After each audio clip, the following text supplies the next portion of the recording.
Hello and welcome to another episode of the Rising Bold podcast, hosted by Seeber and Emma Burdett. You are in for an absolute treat with this episode. It's our very first guest appearance, and we're thrilled to welcome Aimee Robinson into the studio with us. As the Future Female Leaders Community Manager for the last couple of years, Aimee has worked tirelessly behind the scenes to not only plan but also coordinate and manage the execution of some fantastic networking and learning opportunity events for our alumni and our greater community. So if you have been to a Future Female Leaders networking event, you can thank Aimee for making it happen. So let's dive on in and get to hear a little bit more about Aimee's journey and what she's doing today and what's most important to her in the leadership world.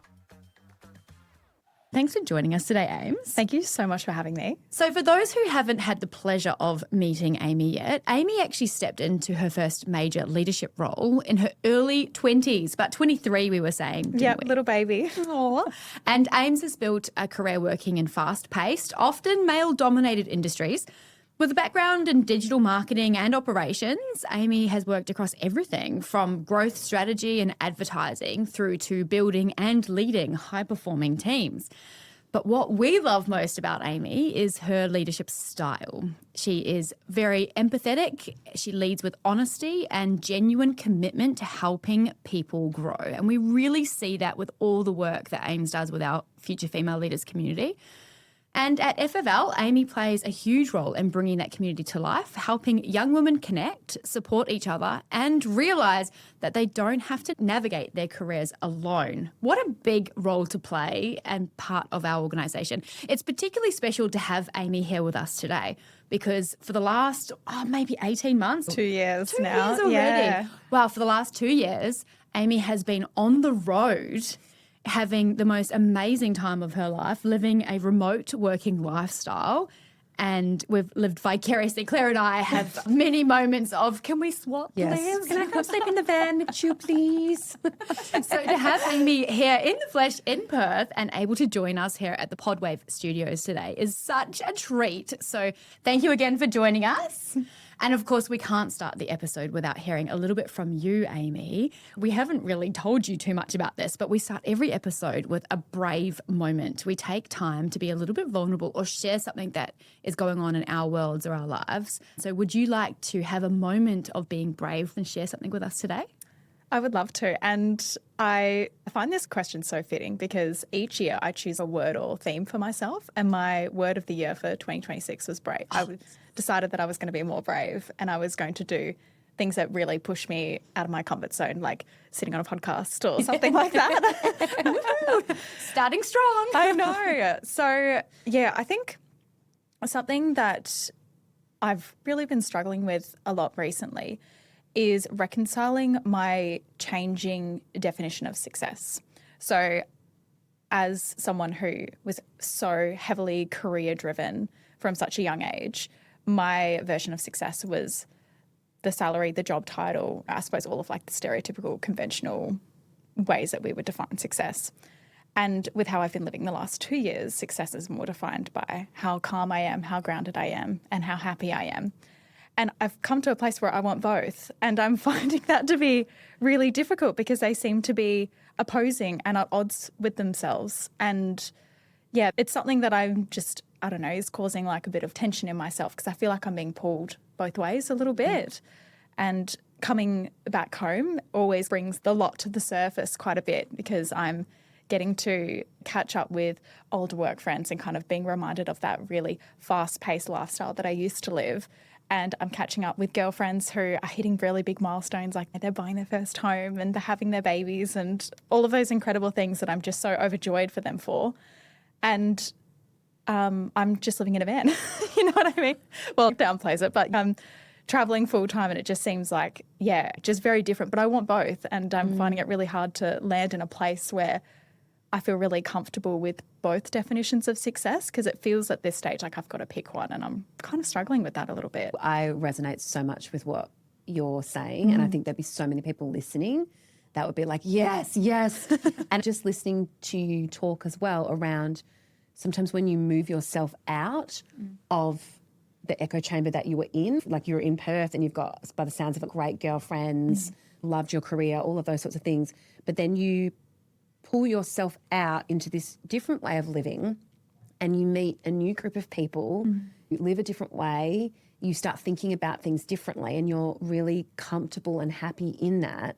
But then as you identified, then when you come back to the thing that you used to know, it's like a push-pull match between who you were and who you are and who you want to be, and all of the things like the comparisonitis and but they're doing this and I'm just doing this, and like you are not just in a van at all, you are living the life that so many people wish that they were brave enough to take a punt on, and you're doing that.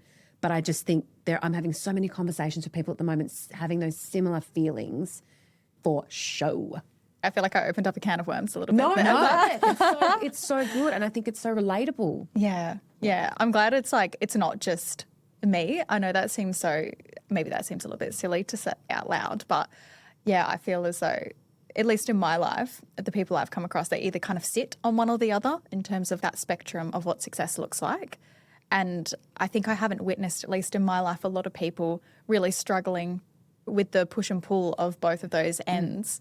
So, I mean, that's validating to hear that you've been having conversations with people about the same thing. When it comes back down to self-belief, what's important to us, knowing that in yourself, having confidence in yourself, that is important to you. And then who are you comparing yourself against and why? But networks, big part of that is because then you bounce these things off like-minded people and you realise that your network is greater than a handful of people that might be making you feel one way or having some kind of influence on you. So having a broader network and knowing when to lean in more to different parts of that network is a really big part. I also think it's a really good segue actually into the kind of conversation that we want to have a little bit about today. And having you here is just so fabulous. But this idea of community and the support systems, like how do you build community? Why does community matter?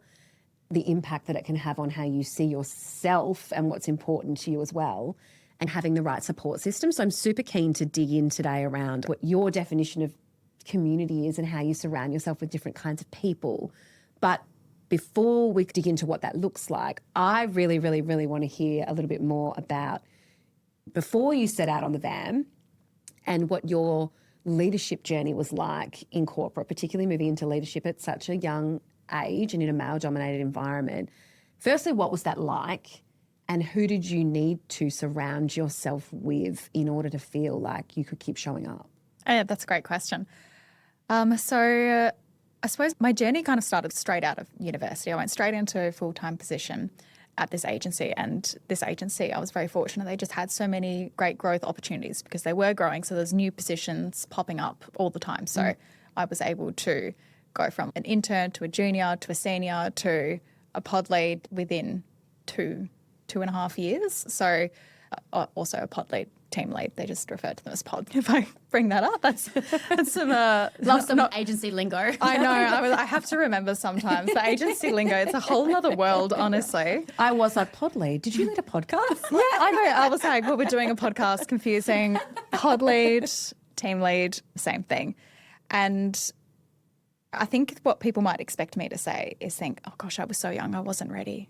I was actually so ready. I was ready 6 months prior to that role to step into it. I was itching for it. I was just waiting for it to, I suppose, be the right time for the company to split into having another pod, another team. And when it did happen, I was just so overjoyed because that was such a huge career milestone for me to hit. The reason why I really wanted to have my own team wasn't just for the role title, although that did kind of play into it. It was because I was just so passionate about creating a work environment for people where they felt so supported, so loved, so they felt joyful when they came to work. I was just so passionate about creating an environment where people were safe, where they felt like they could take risks, and where they felt like I had their back. That was my main thing as a leader, and that's why I really tried to lean into that empathetic leadership that really resonates with me. It's because I felt like as soon as you're in my inner circle, as soon as you're in my team, I'm like ride or die for you. Like I've got your back. So yeah, the next few years was leading that team, growing it from such a small team of mostly juniors and then growing them into more senior staff members was so incredibly rewarding to see that personal, professional growth with them. Can I just say, for you to put your hand up and say, I was so ready for that. Yeah. I just love loved that. And did you express that to your managers and the owners or whoever was above you? Did they know you were ready and were in the wings? You were like, get me that position, open that position up, open that opportunity for me. Yeah, absolutely. I was very vocal. Anytime there'd be a one-on-one, a salary remuneration conversation, I'd be like, look, I'm a fiercely loyal person. I was like, I'm going to be at this company for a very, very long time.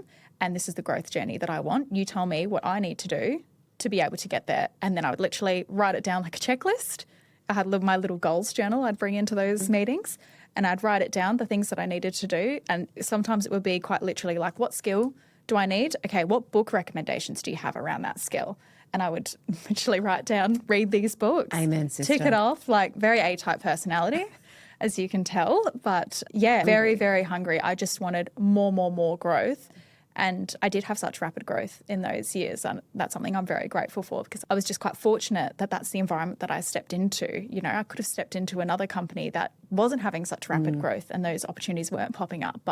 And there's a little bit of a difference there, because you're eager and you're hungry for it, but you're also willing to invest the time and the learning for yourself as well. It's not that entitlement or expectation that if I say I want something, I will get it. There's a balance there.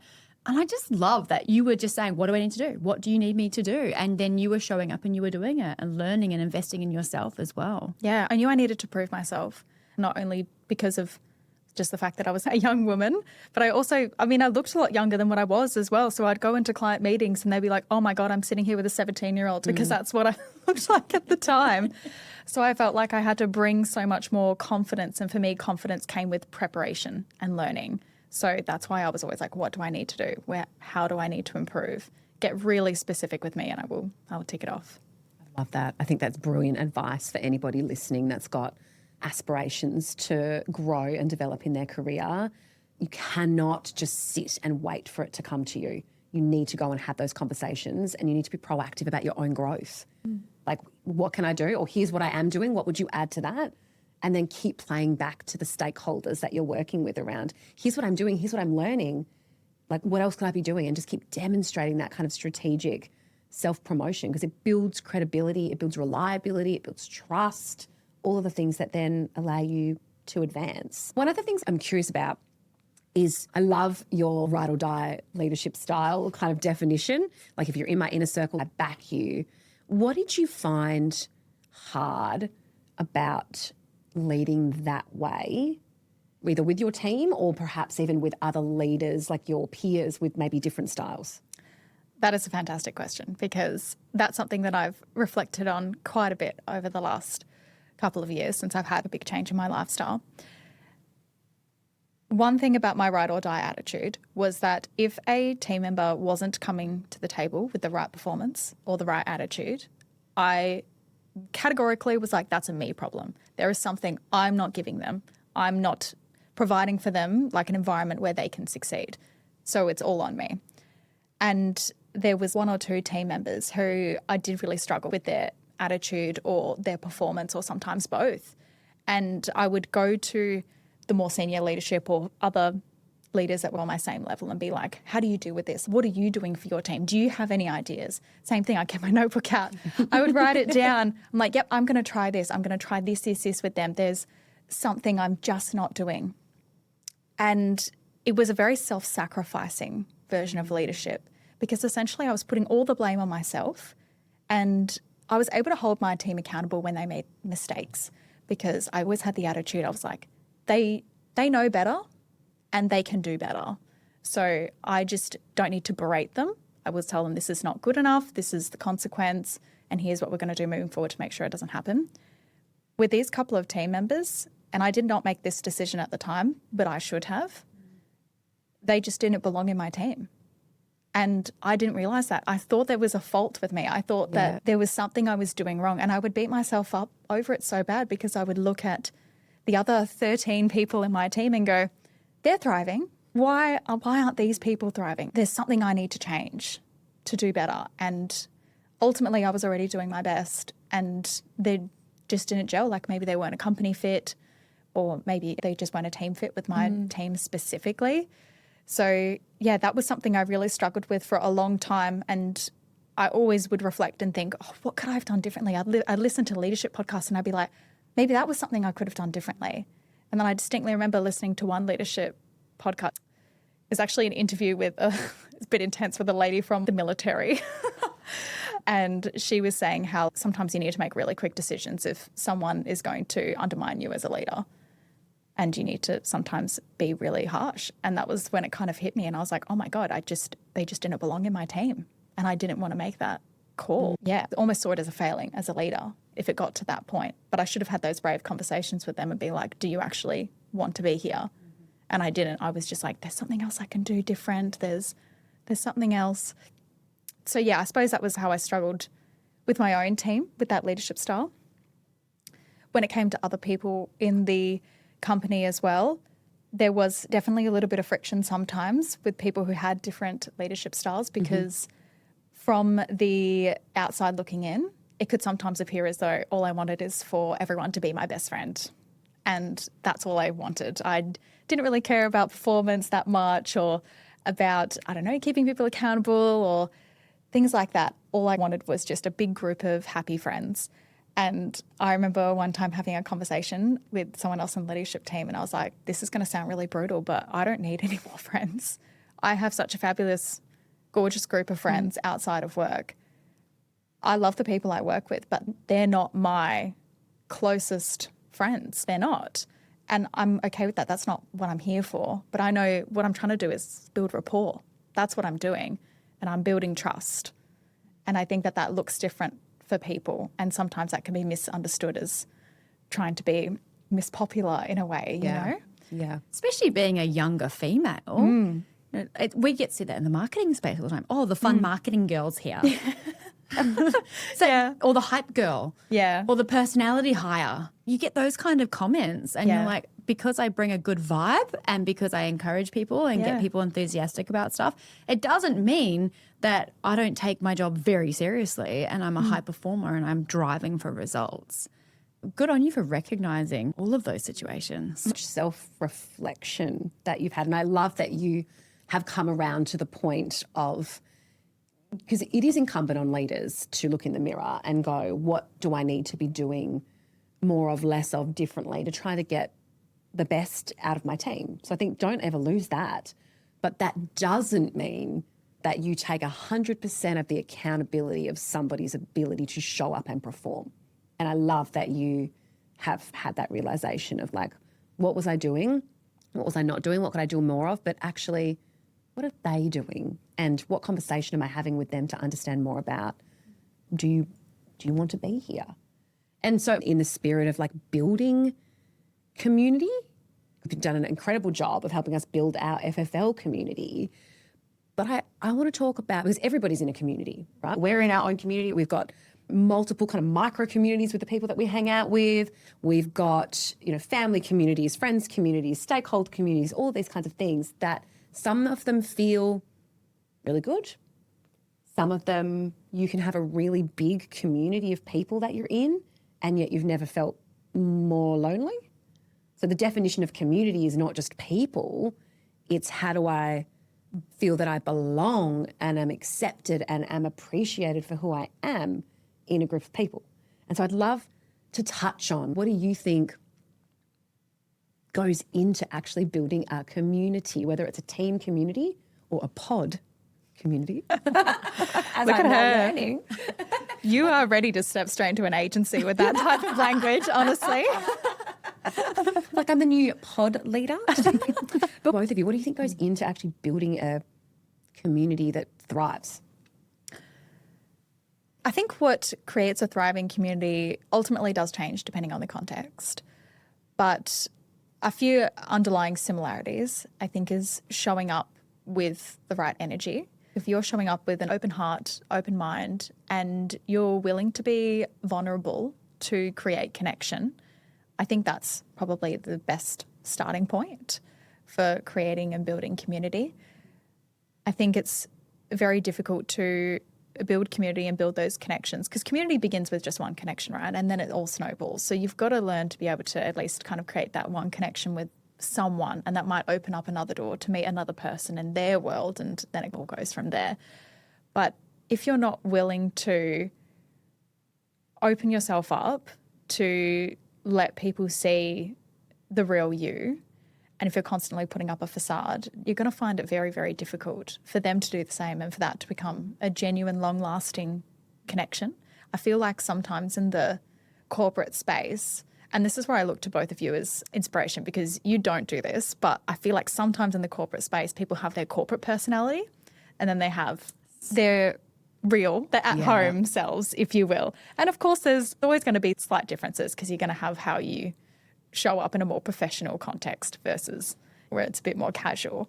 But some people will just have complete 180s on their personality, or at least that's what I've witnessed. And I think that makes it really, really difficult sometimes to build community, because you're like, oh, which face am I putting on? But if you drop the walls, don't worry so much about your image or how you may be being perceived in this interaction, and just put out some vulnerability and ask people lots and lots and lots of questions. That's something I learned from this gorgeous lady that I did my yoga teacher training with, and she spent some time in a monastery.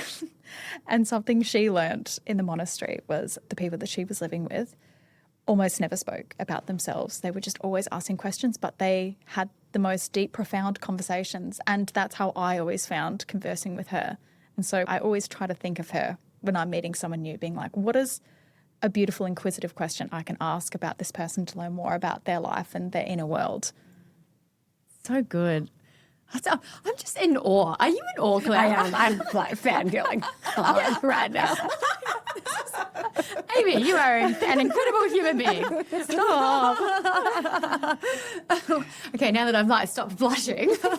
Somebody get over a fan. I think the networking and the community piece, it's so easy, especially as females, younger females, if we're finding our place in the world, it's really hard to show up with genuine authenticity of who we are, because sometimes we don't know that who we are is actually enough, or we don't see that for ourselves. It's really easy to put the show face on and show up in what we think people want or how we want to be perceived. And I think that comes with time and with confidence and self-belief, and getting feedback from people around you, the right people, about how you are being perceived. Sometimes it's not easy to hear. Sometimes people say, just take a breath, like just calm and be yourself and show up in that way. And when you show up authentically, that's where the true relationships are developed, and you can maintain that long term. I love what you're saying, Ames, about asking questions. It's about wanting to know more about other people and wanting to know how you can help other people, and giving. I think if you go into a network of any sort and you think that you're just going to receive and receive, then you're not in the right place, or you're not ready for that network. Not a genuine one that will last the test of time anyway. It'll be a very transactional network. I love what you're saying as well around, because it's one thing for us to say, how could we show up in a community for ourselves? Then it's a whole other thing to be like, how do we create a community where people feel, or support networks, et cetera, where people genuinely feel like they can be themselves. And so I love the action of just being genuinely curious and genuinely inquisitive, and less worried about being interesting and more worried about being interested. I also think there's so much power in just meeting people where they're at. Sometimes, and I think we probably all do this to some degree, with, I guess, measuring our expectations potentially of other people, and whether they like something or they don't like something, or they're happy or they're not happy, based on our definition of what that looks like and sounds like.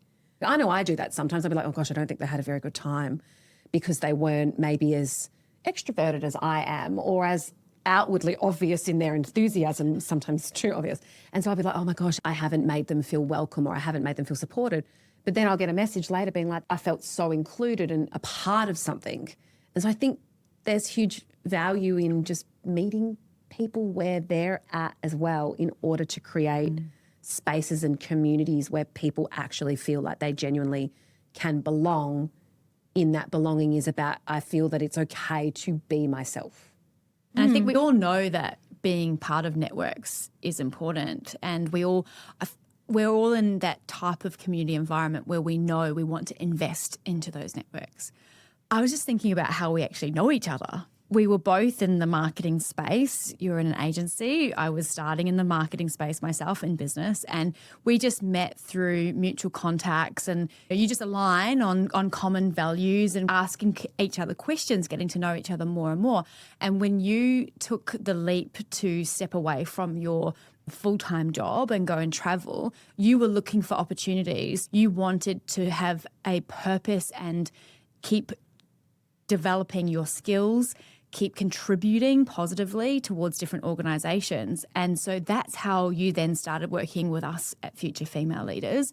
And then from there, that's then developed into meeting other people as well. So just for the record, Aimee is not only running our community, she has many things on the go, wears many hats in different leadership spaces, working with different clients and different agencies as well. So tell us, Aimee, from what you see personally, but also from who you work with in our community, what does the power of that network look like? Honestly, for me, it's been life-changing, genuinely.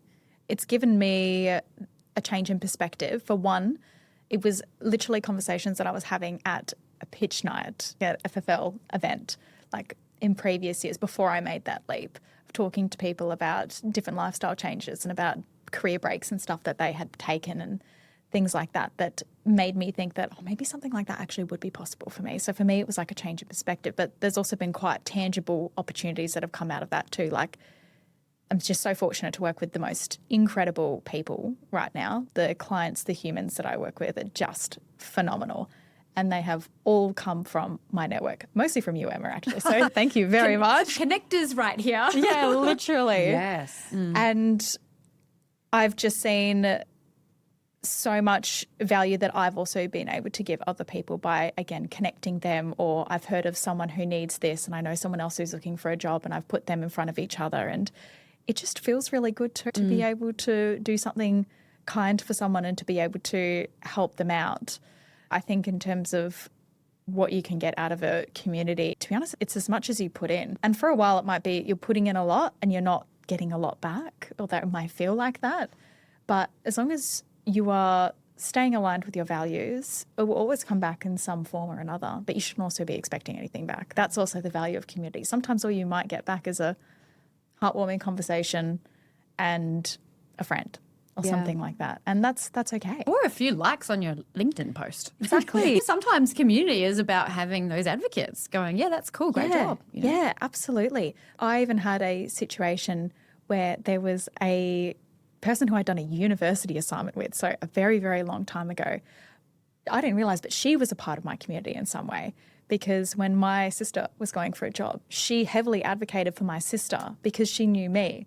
And she was like, if she's anything like Aimee, we should absolutely hire her.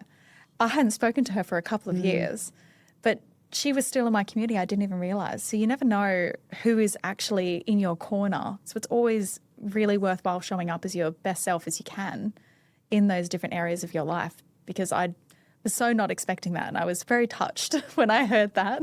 It's a beautiful example, and it's not always the people that are directly in front of you. I mean, it probably is too. Yeah. It's not just the people that are directly in front of you that are your community. There are people that are sometimes in the shadows of your life who are in your community. You just haven't seen them for a little while, but they're still speaking your name in rooms, or people in your orbit's names in rooms to support you. I love that. You are an inspiration, girl. I could sit here and listen to you all day. And so, Aimee, if people are thinking about community and networks and they know that they have access to stuff, I mean, plug, everyone listening has access to the Future Female Leaders community, just saying. But what advice would you give anyone to get involved with communities and networks? I think start with what aligns with you on a values level. Communities begin with networking, right? And everyone thinks of networking and they cringe a little bit. They're like, oh, I hate networking events, or, oh, I don't want to go to this networking event, or a lot of networking events are marketed as not just another networking event. So I think it's kind of created this thing where we're all quite scared of networking events, or that's just the general vibe that it's not going to be a good time or something like that. But I think a lot of that comes from being industry-based networking events. Like, for example, us being marketers going to a marketing or advertising networking event and just meeting other people in the industry, and you might not be values aligned with those types of people. So I would say start with values. Look for organisations, look for groups that bring the type of energy that you relate to. And of course, you can't always tell that from online or from coming across it on LinkedIn or something like that. So it is definitely going to be a bit of trial and error. But you really do just have to put yourself out there and consistently show up as best you can. I think that's a really good advice, because when I start thinking about how I've been introduced to so many people over the years, a lot of it's really not industry specific. We have a common purpose. We have a common interest. I hosted a lunch recently for a group of 10 business leaders who are all, I think, very generous with their time, and they have a philanthropic approach. They know that there's something that they need to add back into the world. And so that's how everyone aligned. And we had conversations about all of our side hustles and side purposes and passions. And you get to know each other on that level. Naturally, you just start to think of those people a little bit more, or see if you can help those people a little bit more. So I love that. I think that's great advice as well. And just look outside of the immediate assumption that networks and communities have to be work-based. I think like Cold Nips to me is a perfect example of a community that is just built on people's love of breath work and yoga and dancing and just being able to be who you are. It's like that's nothing to do with work. But you can go to those events and feel like you are part of something, and then meet people at those events that might be aligned even more so with who you are and what you care about in the world. So I actually think that is such a beautiful place to start, to think about networking and building your communities. What do I value? What do I like? That isn't just about, oh, I have to go to a networking event because I have to exchange X amount of business cards. Because I think that's where the ick factor actually has come from. It's that old carryover of networking is like, how many people's names did I get from this meeting or this conversation, as opposed to how many beautiful values aligned people did I, or maybe not even how many, but just did I meet somebody values aligned today and have a really great conversation with them, no matter where it leads. Yeah, absolutely. I even think of two people that I work with right now. We're just so incredibly aligned, even though we're both in the marketing space, but also both done like your teacher training, and really appreciate things like astrology and all the woo-woo stuff. I do love that whole thing. Yeah. So we're just really aligned on something that's not just our industry. It actually goes way deeper than that. And we have such a beautiful working relationship because we understand each other on a deeper level, and we've built that rapport based on that common ground. Claire, from your experience in the corporate world, do you think that there are enough people out there in organisations for you to find your tribe without having to go down the usual traditional paths of, right, I should network with these people or this group within that organisation? Do you think we can find those people with common interests, or in the corporate space, we just have to work with what we've got? I think you can definitely find those people. I mean, if you're only looking to find them inside your organisation, and perhaps you're in a small organisation where maybe there are people that don't have the same kinds of interests as you, it might be harder. So you need to branch out a little bit more, perhaps in your industry. But I definitely think, particularly for medium-sized and large corporate organisations, there are numerous networks and social groups and values-aligned communities that people look to get off the ground inside corporate. Before, I've seen little breathwork communities, and I have seen book clubs, and I've seen yoga groups come together where somebody's just gone, do you know what? I want to bring a little bit more of who I am into this organisation. Surely I'm not the only person that enjoys this. I'm just going to throw it out there and see if there are other people. And then before you know it, you've been able to cultivate and nurture a community of like-minded people in the organisation that you're in. So, yeah, I think it's definitely achievable. It requires probably that individual, going back to the brave moments and the brave moves, it requires that person putting themselves out there to do it. But then I also go back to, like, what is the worst thing that could happen? The worst thing that could happen is that the people around you now know that you've got an interest in a certain area, and maybe they don't. That's literally it. That's the worst thing that could happen. Yeah. You're so right. You're so right. And do you need to be an extrovert to be able to do that? Do you have to be that person? Oh, no, I am such an introvert, and I feel like people get really surprised when I say that I'm introverted. And I've always historically been, like, I grew up as a super, super shy kid. And as a teenager in university, very, very shy, not much confidence. So no, you don't need to, because I managed to do it. But that was only through being brave. Is the difference between extroverts and introverts, I feel, when it comes to putting yourself out there, is that maybe it's just slightly easier for extroverts. That's coming from an introvert's perspective, so that might be completely inaccurate, but from my point of view, I think it's just a little bit harder, but it also doesn't mean you can't do it. But if you do need those little things to make yourself more comfortable, like say you're going to a new networking event or you're going to a new community event like Cold Nips or something like that, and it's just bringing a friend, if that's the difference between you showing up and not, then bring a friend. You don't have to go alone. Use your existing community to keep expanding your community. Ooh, That perfect mic drop. That is the mic drop moment.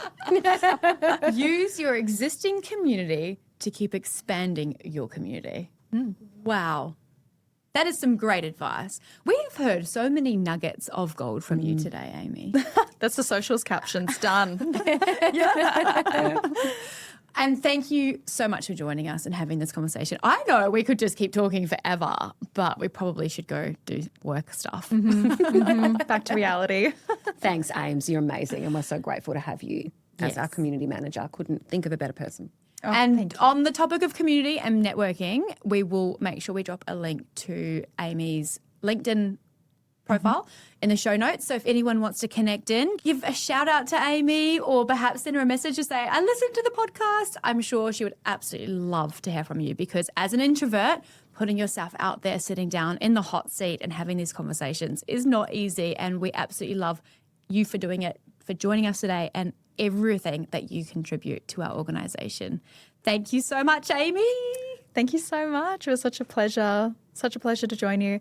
And one more little plug I wanted to add. If anybody is interested in taking that leap, we have our FFL community events.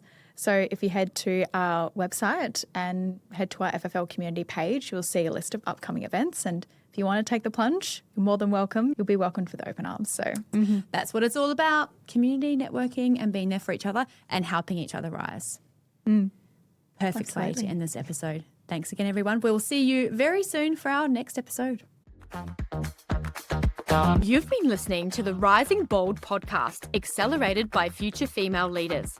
If you've enjoyed today's episode, we would love your support. Leaving a review or rating helps more people discover the podcast. And if something from today's conversation resonated with you, please go ahead and share this episode with a friend or someone in your network who might benefit from hearing it too. Because when we share knowledge, experiences, and opportunities, we all rise together. Until next time, keep rising bold.